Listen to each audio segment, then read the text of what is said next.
Okay, so get into this conversation with me.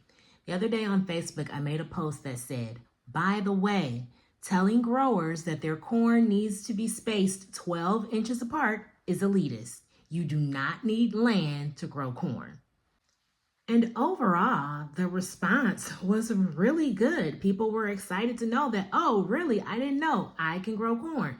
And there were a bunch of people that shared their stories about how they're growing corn in small spaces. Let me tell you, people are growing corn in containers, in grow bags, in kiddie pools, on balconies. I read about a woman who's growing corn on her roof in her condo. We are getting the job done. But there were some naysayers. There were people that really had an issue with my post.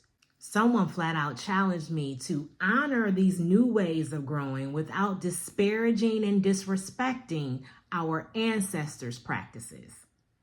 There were other posts that told me that the recommendation for spacing is for farmers and doesn't apply to people growing in their backyard. So my post just obviously didn't make a lot of sense.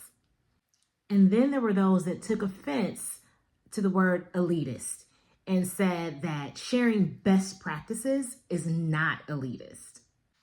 So I wanted to respond because I think it's very important that I add a little context to that post.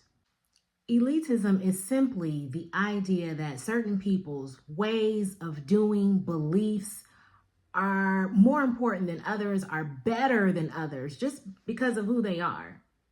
And often when we think about elitism, we're thinking about wealth and power.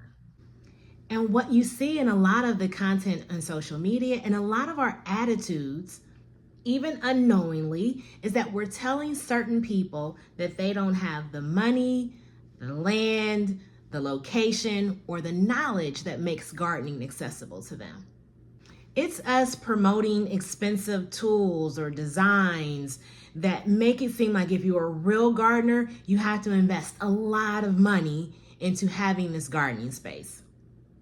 It's us assuming that you have to be trained in horticulture or be a master gardener to be an effective gardener. And my comment was really focused on space privilege. This idea that if you don't have a lot of space, you can't grow a particular crop.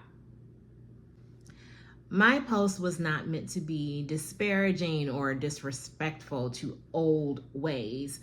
Although I wonder how many of us are really connected to the old ways of doing things. You see, my grandfather always had a big garden in our backyard, and I never saw corn spaced 12 inches apart. I never saw spacing done so meticulously.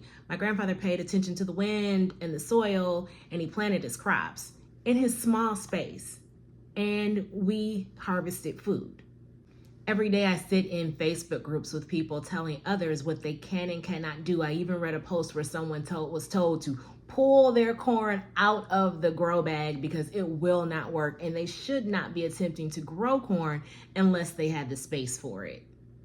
Growing your own food is radical, it's political, and it's a survivalist method that we all should be learning. So chill with the judgment and let people do what they can with what they have. I just want to encourage us all to be very careful about the views and attitudes and beliefs that we've adopted. Know where they came from, understand when we're projecting, and do better.